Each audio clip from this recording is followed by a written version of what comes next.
Vamos a orar. Padre, estamos en este momento agarrándonos a tu palabra. Estamos tan agradecidos por la Escritura. Danos ojos para ver, danos corazones para recibir y danos la voluntad para obedecer. En el nombre de Jesús oramos. Amén. Amén. La Semana Santa, como la llamamos, o la Semana de la Pasión. La palabra pasión viene de una palabra de latín que significa sufrimiento. Sabemos que en esta semana el Señor empieza su última semana, que culminaría en su crucifixión. Y al pensar en la muerte de Cristo y su resurrección, lo que Pablo se refiere en 1 Corintios 15 como lo que es de primera importancia. Y sabemos de estos eventos en esta semana que son de importancia central. Una de las razones es que cuánta atención los escritores de los evangelios le dan a esta semana. Es increíble ver cuánto tiempo es dedicado a esta semana. Y también es ilustrado la importancia de esta semana en los credos que decimos. Por ejemplo, el credo apostólico nació de la Virgen María y de ahí una vez se va a sufrir bajo Poncio Pilato. No hay nada entre nació y sufrió. Es una manera extraña, ¿no?, de hablar en el funeral de una persona. Bueno, nació este día y murió. Bueno, hay tantas cosas que suceden entre nuestro nacimiento y nuestra muerte. Pero el credo apostólico está tratando de resaltar y de resumir lo que es importante en la vida de Jesucristo. Cristo nació para morir. Y aquí vemos en este texto que todos están alabando a Cristo por sus obras. Y sin embargo, entendemos que es la crucifixión lo que es la obra más importante de Cristo. Como dice alguien recientemente en Twitter,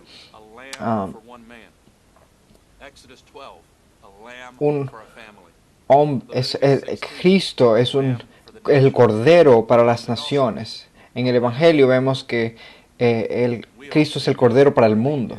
Y ahora cantamos, digno es el Cordero. Esta es la historia de la redención. Las buenas nuevas de la Pascua es que tenemos el Cordero que ha sido inmolado y que está de pie. Y de eso se trata la Pascua. Se trata de Cristo triunfando sobre nuestros enemigos. Nuestro Dios ha escrito la verdad de la resurrección, no solamente en los libros, sino en cada hoja de los árboles, en la naturaleza. Cuando vemos la primavera, nos recuerda de la promesa de la resurrección, al ver la hermosura de la creación. Ahora aquí en nuestro texto vemos a Cristo entrar a Jerusalén. Y si no sabes la historia, te invito a leer con nosotros y a estudiar con nosotros. Cristo está entrando y su entrada es bastante extraña de varias maneras. Su entrada también es controversial. Él es el Cristo controversial. Alguien dijo una vez de este evento que Jesús fue a Jerusalén para anunciar las buenas nuevas a la gente de esa ciudad. Y Jesús sabía que iba a elegir antes que ellos. Ante ellos, ¿serás mi discípulo o serás mi verdugo? Y te digo hoy que Cristo está entrando a tu vida y te está confrontando con una decisión. ¿Vas a ser su discípulo? Leemos la historia, pero no es solamente una historia que es entretenida o fascinante. La historia entera está diseñada para reorientar nuestras vidas, para ser los discípulos de Cristo. He escogido la versión de Lucas. Esta historia está en todos los evangelios y es significativo que todos incluyan esta historia. Cada historia tiene su propio distintivo o su propio toque especial. De ninguna manera se contradicen. Todos tienen un cierto espacio para contar, así que incluyen detalles que son apropiados para su audiencia en particular, para avanzar su agenda teológica. El Evangelio de Lucas empieza, por cierto, Lucas escribió 2 libros, Hechos y Lucas.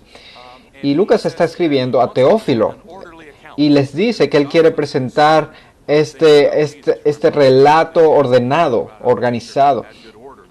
La vez pasada estábamos hablando de Eclesiastés, cómo su enseñanza tiene un orden, y Lucas está escribiendo de manera ordenada, y el propósito es, dice a Teófilo, para que tengas certeza con respecto a Jesús. Certeza. Eso suena bien, ¿no? El libro entero de Lucas está escrito para que tú tengas certeza, seguridad, confianza en Jesucristo. Hay tantas cosas hoy de las que yo no tengo certeza, pero cuando vemos a Jesús, el auténtico Jesús, el Jesús verdadero, en estos tiempos de confusión, y podemos tener seguridad de que Jesús vino para salvar a los perdidos, que Jesucristo resucitó. Y no estamos centrados en el virus, sino estamos centrados en Cristo, y vamos a enfocar nuestra atención en Cristo, y por tanto el miedo no nos va a dominar, sino que la fe en Cristo va a dominar. Yo puedo seguir hablando acerca de Lucas porque es tan increíble.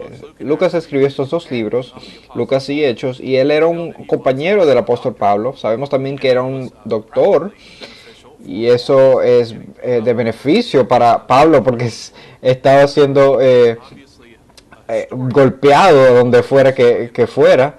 Y Lucas es un historiador también. Y no un historiador aburrido, simplemente que se sienta en una silla a hablar, sino un historiador más bien como Indiana Jones, porque va estudiando y a los diferentes sitios para aprender. Y algunas personas dicen también que Lucas era un pintor, y no tenemos certeza de eso, pero sí podemos decir con certeza que era un artista de alguna manera, porque Lucas es tan increíble como la manera como escribe, que demuestra este tipo de arte que pone junto en sus palabras. Ahora, hay varias cosas distintivas en su reporte aquí, en cómo él habla de el Domingo de Ramos, como lo llamamos. Lucas, por ejemplo, no incluye Zacarías 9. Él lo conoce, pero no lo incluye. También solamente Lucas incluye el llorar de Cristo al entrar a la ciudad. Lucas empieza a hablar acerca de el sufrimiento que ve Jesús al entrar a la ciudad, mientras que los otros no lo hacen. Mateo empieza directamente en la escena en el templo, y Marcos empieza directamente en la maldición en la higuera. Lucas también resume la limpieza del templo. Le da una versión bastante corta y lo cuenta como si fuera en el mismo día, pero sabemos que en el libro de Marcos nos dice que sucedió el día siguiente. Pero Lucas lo está resumiendo aquí. Más aún, Lucas incluye esta frase: bendito es el Rey que viene en el nombre del Señor. Los otros citan el Salmo 118, bienaventurado el que viene en el nombre del Señor. Es uno de los salmos de los peregrinos. Eso es lo que decían al entrar a Jerusalén: bendito es el que entra. Pero Lucas está dándole una frase teológica: bendito el Rey que viene en el nombre del Señor. Lucas también es el único que incluye esta frase: paz en el cielo y glorias en las alturas. Él omite la declaración de Hosana, que nosotros hemos escuchado tanto, que significa sálvanos.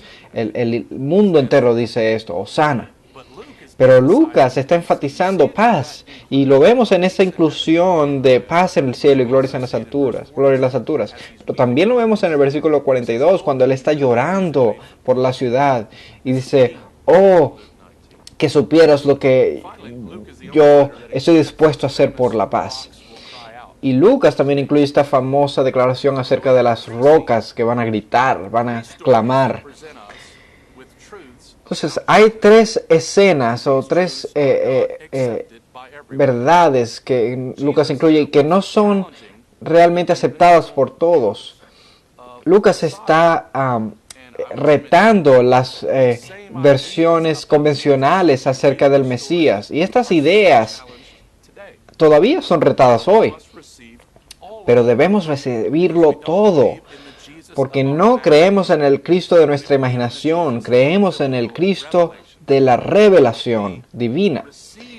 Recibimos estas verdades de Jesús, sea que nos hagan cómodos o no, sea que nos gusten o no, no necesitamos todo. Entonces, en la primera historia vemos que Cristo es gentil, está cabalgando en un burrito. En la segunda historia vemos que Jesús sufre, está llorando por la ciudad. Y en la tercera historia vemos que Jesús, pudiéramos decir, es severo. Está expulsando a los que contaminan y corrompen el templo. Recordamos que Pablo en Romanos 11 dice aquí la bondad y la severidad de Dios. Eso es lo que vemos aquí. Y aquí es como Cristo revela la verdadera naturaleza de Dios a nosotros. Como dice Pablo en Colosenses 1, Él es la imagen del Dios invisible. Bueno, ¿cómo Él hace esto? ¿Qué vemos de Dios en Cristo? Bueno, lo vemos en un burrito.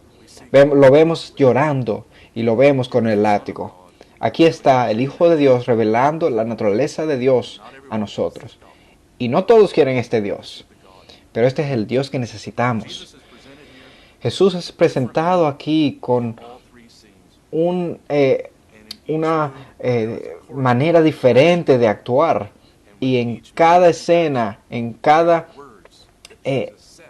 manera de actuar, vemos algo diferente de Dios en Él. Es una cosa maravillosa en la manera de presentar a Cristo. El pastor John Stott, que está con el Señor ahora, dice también que Lucas también quiere que veamos estas escenas en secuencia.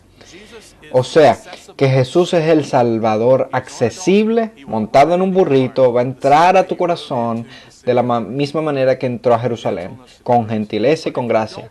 Pero si no lo recibes, Él llora por ti. Y después de llorar, Él te juzga.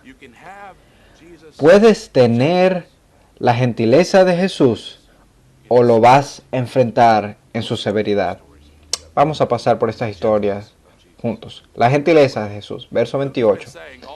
Lucas está diciendo que Cristo está entrando a Jerusalén desde capítulos anteriores.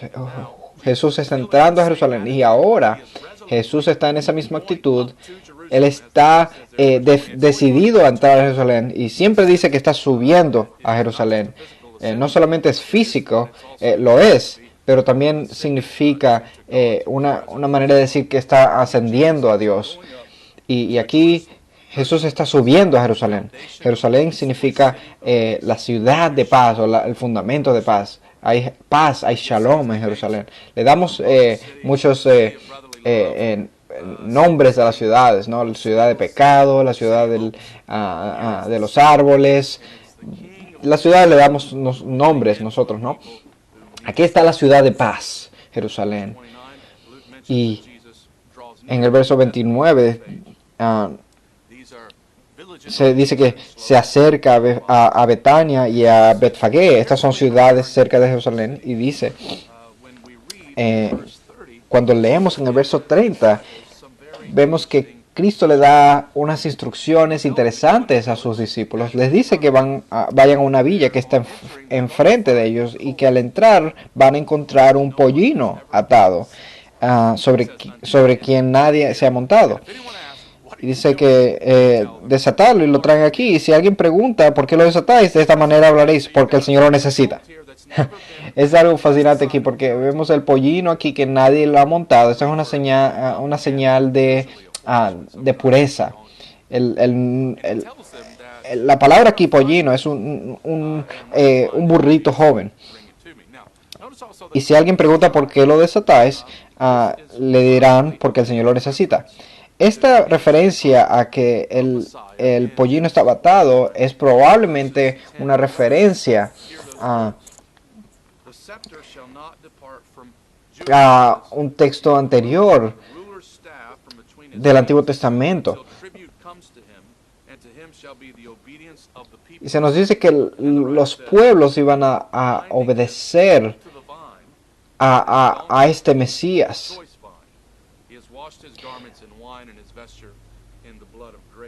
Es un texto que habla del reinado del Mesías relacionado con la profecía. Está un pollino atado.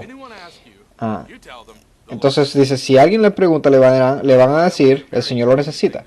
Yo creo que eso sería algo muy conveniente de decir, ¿no?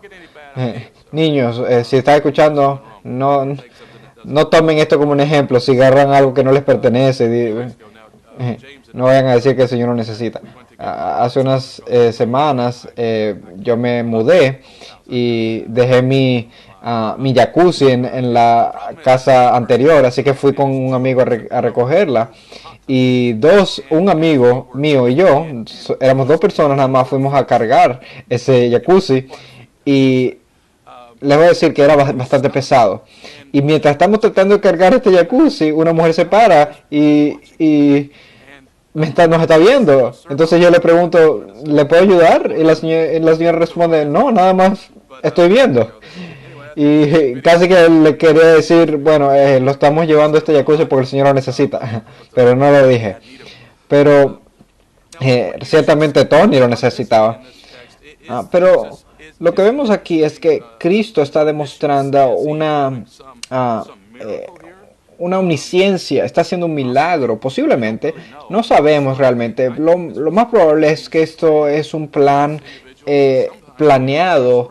O una idea planeada con anterioridad, que van a responder simplemente los discípulos, el Señor necesita este pollino. Lo que es importante ver aquí, no es para que nos confundamos con todo lo que está sucediendo, sino que veamos que Cristo está a cargo de los eventos. Cristo está a cargo de la Semana Santa.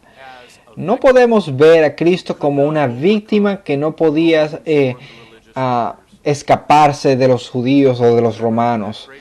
Recuerda aquella frase en el Evangelio de Juan: nadie toma mi vida, yo la entrego por mi propia voluntad. Cristo se entregó a sí mismo por nosotros. Y aquí Él está planeando todos los eventos. Él está a cargo. Y Él está planeando este evento tan cuidadosamente, porque Él quiere que todos vean quién Él es. Por eso está pasando esto. Él está cumpliendo las profecías de Zacarías 9. Ahora, todos los otros evangelistas ponen algo de su propio toque en ello, ¿no? Dice Mateo 21, por ejemplo: decida la hija de Sión, mira, tu rey viene a ti humilde y montado en un asna y en un pollino, hijo de bestia de carga. Y en Juan 12 nos dice, no temas, hija de Sión, he aquí tu rey viene montado en un pollino de asna. Ahora, yo he dicho que Lucas entiende que él entiende lo que está sucediendo aquí, y él dice, el rey viene en el nombre del Señor, en vez de bendito el que viene en el nombre del Señor. Lucas sabe que el rey es el que viene entrando a la ciudad. Ahora, los discípulos no entienden todo, eso es claro en Juan 12. Pero Cristo sabía lo que estaba haciendo. Cristo está cumpliendo la profecía. Cristo está revelando su verdadera identidad con esta extraña exhibición. Él quiere que la gente entienda quién Él es. Ahora, en aquel tiempo, de este evento, hay expectaciones mesiánicas. Había todo tipo de expectaciones revolucionarias del Mesías. De hecho, Judas el Galileo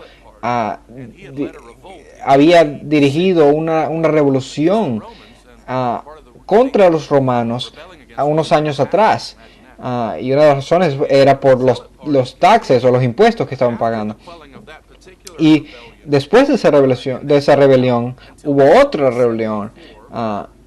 Y estuvieron en la ciudad de Masada, la gran fortaleza, hasta que los romanos la tomaron. Entonces Cristo está entrando en este tipo de clima, donde todos quieren que haya algún tipo de guerrero, un mesías político o militar que va a entrar a derrotar a los romanos y se va a convertir en este poderoso rey. Y Cristo entra, no en un caballo de guerra, sino en un pollino, en un burrito. No con armas, sino con el arma del amor. Y Él quiere que todos sepan que Él es el rey prometido en Zacarías 9. Ahora, si recuerdas, pasamos por los profetas hace unos meses y sabemos que no es difícil. Pero déjame recordarte esos versículos que leímos. Como el texto habla de la venida del Mesías, pero también habla de la segunda venida de Cristo en la misma frase. Y cosas que van a suceder después. Y vemos eso en Zacarías 9, en el versículo 10, por ejemplo. Como Cristo va a reinar. Este Cristo va a entrar en un burrito, va a venir en humildad y va a venir también otra vez en poder. Y su gloria va a llenar la tierra como las aguas cubren el mar. Bueno, eso nos lleva al verso 32. Los discípulos siguieron la instrucción del Señor. Eso fue un buen día. Entonces los enviados fueron y lo encontraron como Él les había dicho. Mientras desataban el pollino, sus dueños le dijeron: ¿por qué desatáis el pollino? Y ellos respondieron: porque el Señor lo necesita.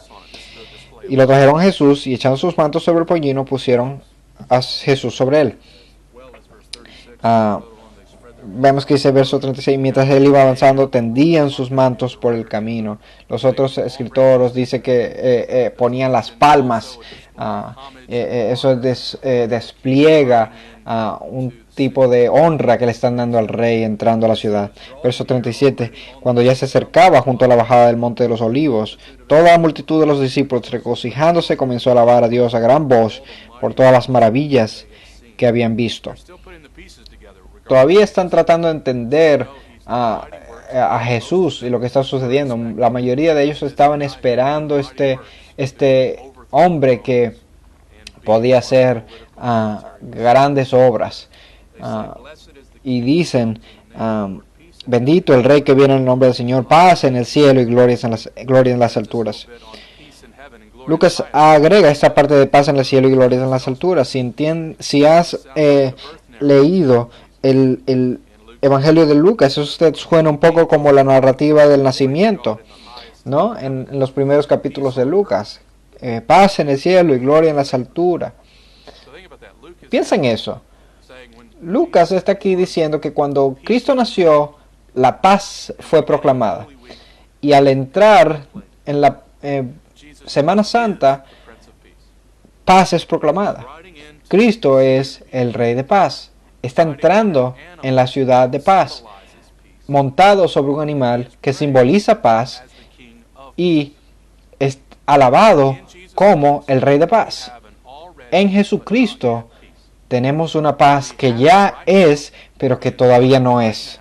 La tenemos ahora, la disfrutamos, pero un día vamos a tener total shalom en la nueva Jerusalén y el mundo entero va a ser lleno de esta paz. Y Lucas quiere que veamos esto, lo está enfatizando. La venida de Jesús, la obra de Jesús, significa que somos un pueblo de paz. Y algunos de los fariseos se molestaron por esta conmoción. Y Jesús le responde: ¿sabes? Si estos caen, las piedras clamarán. Los fariseos están molestos por todo esto que están haciendo las personas con respecto a Jesús entrando a la ciudad. Y no son solamente como los que están molestos por lo que están haciendo, sino que quieren matarlo. Y Cristo les dice: ¿sabes qué? Si ellos no confiesan mi grandeza, la creación lo va a hacer. Dios es alabado por su creación. Vemos en la Biblia que las rocas alaban, los árboles cantan, el cielo proclama, y todo lo que tiene aliento es llamado a adorar al Señor. Es importante que en los altos de la vida y en los bajos de la vida, Cristo es digno de alabanza. Y no sé si ha pasado algún tiempo en que no has simplemente cantado a todo pulmón al Señor. Si no lo has hecho, te animo a que lo hagas. No puedes solamente vivir en tu cabeza todo el tiempo. Debes cantar con tus pulmones y tu boca en medio de las situaciones difíciles. Debes decirle al Señor cuán grande es. Y Cristo está entrando como el Rey de paz. Y nosotros recibimos la paz y Él recibe la honra. Ahora, vemos que este grupo era un grupo bastante inestable. Un día lo están alabando y muchos de este mismo grupo van a estar decepcionados el día siguiente con este Cristo. Y me pregunto si puedes identificarte con esto. ¿Alguna vez te has decepcionado de Cristo porque no es el tipo de Cristo que tú quieres? Cristo Jesús no es el Mesías que todos querían. No es el Jesús que todos pensaban que iban a recibir. Pero Jesucristo es el Mesías que todos necesitan. Y Lucas nos está mostrando su hermosura, nos está mostrando su gentileza. Piensa en esto. Jesús está en un burrito. Niños, tú lo puedes tocar porque está tan bajo, es accesible. A algunas personas no les gusta este Cristo. El filósofo Nietzsche, el filósofo alemán, odiaba a este Jesús. Lo llamaba el Dios del enfermo, el Dios de la cruz, el Dios débil. Bueno, ¿sabes qué? Gloria a Dios que es el Dios de los enfermos y el Dios de la cruz. Es una gran verdad acerca de Jesucristo. Lo puedes tocar, es accesible, es gentil. Hace unos días recibí un libro grandioso llamado Gentil y Humilde. Y en este libro, Ortlund describe que el único libro donde se habla del corazón de Cristo explícitamente es Mateo 28, cuando Cristo dice, tomad mi yugo sobre vosotros y aprended de mí, que soy manso y humilde de corazón. Eso es lo que Cristo usa para describir su corazón. Manso, humilde. Lo puedes tocar, lo puedes abrazar, lo puedes recibir. ¿Quién hubiese imaginado tal Salvador? Dice Ortlund. Y es importante que la palabra griega aquí traducida como gentil ocurre solamente otras 3 veces en el Nuevo Testamento. En 1 Pedro 3, hablando de la belleza de una mujer imperecedera del espíritu gentil. Dice, las bienaventuranzas, donde dice que los mansos heredarán la tierra. Y aquí, este Cristo manso, humilde, gentil. Jesús no es simplemente fácil de molestarse. No es duro, no es reaccionario, no es fácilmente exasperado. Es la persona más comprensiva del universo, la postura más natural para él. No es un dedo apuntando, sino brazos abiertos. El punto aquí es que Jesús es accesible. A pesar de su gloria y su santidad deslumbrante, nadie en la historia de la humanidad ha sido tan accesible como Jesucristo. No hay requisitos previos. El obstáculo mínimo para abrazar a Jesús es simplemente ábrete a Él. No necesitas desahogarte o ponerte como si fueras un santo delante de Él. Tu carga misma es suficiente para calificarte para venir a Él. No hay pago.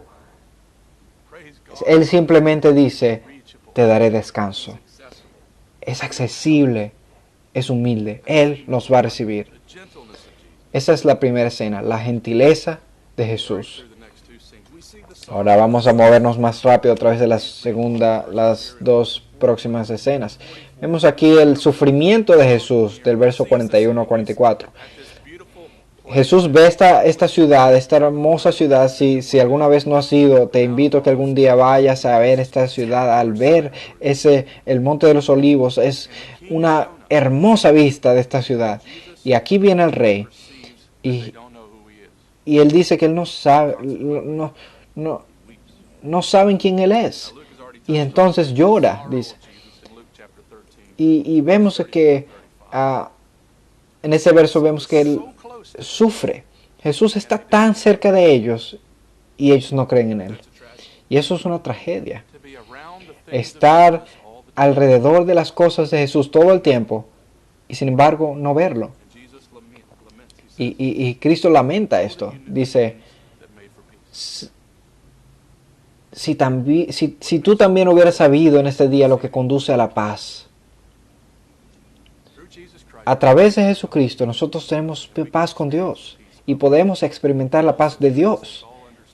Como Pablo dice, sobre todo entendimiento. Es incomprensible esta paz. Y está en Cristo. Y lo que hace llorar a Jesús son los ojos ciegos, los ojos que no ven. Amigos, Cristo nunca es estoico al la falta de fe. No, le causa llorar, le causa dolerse. Vemos que esta ceguera los va a llevar al juicio y a la destrucción. La ciudad va a ser destruida totalmente. Te derribarán a tierra y a tus hijos dentro de ti y no dejarán en ti piedra sobre piedra. ¿Por qué? Porque no conociste el tiempo de tu visitación. ¿Y qué tiempo era eso? Ese tiempo, en ese momento, el rey vino, como los profetas lo habían dicho. Y no lo recibieron, como Juan abre su evangelio, dice que él vino a los suyos y los suyos no lo recibieron. Y Cristo aquí está sufriendo. Es un Salvador que llora. El Salvador viene a la ciudad y va a venir a tu vida en gentileza, y va a venir y te va a salvar, y va a venir a tu corazón y te va a dar paz. Pero si lo rechazas, vas a tener que llorar, porque vas a tener que pasar por un lago de lágrimas, porque Él va a llorar por ti. Amigos, tienes que tener el corazón de Cristo para tener la paz de Cristo. Tener la paz de Cristo pero no tener las lágrimas de Cristo es problemático. Seguir a Cristo significa que lo seguimos en todos sus caminos. No, lloramos por los que no se convierten, oramos por los que no creen. Debemos tener ese tipo de corazón. Eso nos mueve y nos lleva a la tercera escena, la severidad de Jesús. En el relato de Lucas, nos dice que Cristo era celoso de la adoración apropiada de Dios. Eso nos recuerda de los profetas en el Antiguo Testamento. Ahora, recuerda que esto es durante la Pascua y habían miles de peregrinos que venían a la ciudad. Y las personas tenían que pagar los impuestos para poder cambiar el dinero, porque al tratar de comprar los sacrificios, ellos necesitaban cambiar la moneda. Pero eso se habían convertido en un tipo de monopolio y se convirtió en la explotación de los pobres. Cristo dice que al entrar al templo, dice que vosotros lo habéis hecho cueva de ladrones. Juan nos dice que Cristo hizo un látigo y empezó a sacar a todo el mundo de allí. Es una palabra dura aquí, se usa para sacar los demonios en otras partes de la Biblia. Cristo está limpiando la casa de alguna manera. Ahora, algunas personas no quieren un Cristo gentil como Nietzsche, quieren un Mesías militar como aquí. Algunos piensan que no deben ver a Cristo llorar, porque Cristo no debería llorar de ninguna manera. Bueno, Cristo llora. Y un día va a venir como el guerrero, pero ahora Cristo llora. Y ahora a algunas personas no les gusta el Cristo que juzga. Esto es increíble para algunas personas. No pueden imaginarse a alguien que entra a un templo y hace este tipo de cosas. Pero Cristo es el juez justo y abrazamos todo lo que la Escritura nos dice de Él. Así que puedes recibir a Cristo y Él puede entrar a tu ciudad, a tu vida, perdón, o lo puedes rechazar y Él va a llorar y eventualmente te va a juzgar. Estas son las tres escenas. Ahora vamos a ponerlas juntas. Él es gentil, montado en un burro. Él es triste o sufre, está llorando por la ciudad. Y Él es severo, limpia el templo de su comercialización. Cristo está haciendo el último llamamiento a la ciudad para recibirlo. Y cuando ellos dieron señales de que no iban a recibirlo, Él lloró sobre ellos porque anticipó su rechazo. Y luego en su celo santo saca a los hipócritas del templo. Entonces, amigos, el llamado aquí es muy simple. Vamos a recibir a Cristo como nuestro Rey. Vamos a adorar al Rey de paz. Vivimos en tiempos muy frágiles y con incertidumbre, pero hay paz en una persona y es Jesucristo. Él viene a nosotros, gentil, humilde, es accesible, dice que nos va a dar descanso. Como Pablo nos dice en Efesios 2, Él mismo es nuestra paz. Y Él va a hacer esta paz a través de una muerte violenta. Y ahí es donde vamos esta semana. Lucas nos dice en el verso 47 al 48 que ellos estaban buscando destruirlo, buscaban matarle, dice, procuraban matarle. El viernes va a venir el Hijo de Dios en un pollino, en un burrito. Ese Cristo Jesús, el Hijo de Dios, en lágrimas, llorando, pronto va a ser el Hijo de Dios crucificado. A través de esa muerte, Cristo nos va a dar acceso al Padre. Ahora podemos encontrar a Dios no en un templo, sino en una persona, a través de Jesucristo, nuestro sumo sacerdote, quien sufrió y nos dio acceso al Padre a través de la cruz. Ahora podemos tener paz eterna a través de este Rey eterno. Podemos tener su paz eterna. Podemos buscarlo en oración a diario. Y nos abrazamos a sus promesas. Como Pablo dice, que la paz de Dios reine en sus corazones. La manera como experimentamos esta paz es al dejar que la palabra de Dios reine sobre nuestros corazones.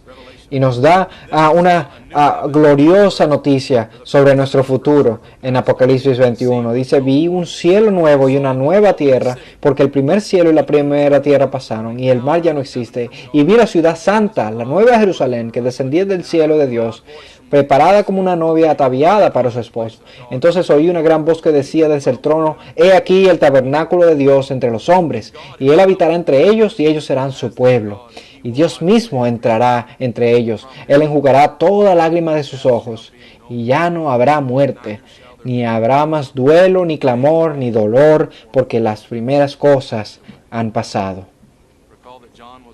Recuerda que Juan está escribiendo esto desde la isla de Patmos, practicando la distancia social. Estaba en cuarentena en la isla de Patmos. ¿Y qué está viendo este hombre en cuarentena? Está viendo el pueblo de Dios redimido y reunido juntos, adorando a Dios. Aquí estamos en cuarentena, pero no nos olvidamos de esta visión que nos sostiene. Todo es posible en Jesucristo. Amén. Padre, te damos las gracias por tu palabra hoy, que nos construya y nos edifique. Cristo, te damos las gracias por tu gentileza y oro que nos des paz. Una paz que está bajo todo tipo de paz. Una paz para nuestras almas. Te damos las gracias. No queremos que las rocas te alaben en nuestro lugar. Nosotros queremos alabarte. Y todos decimos, amén.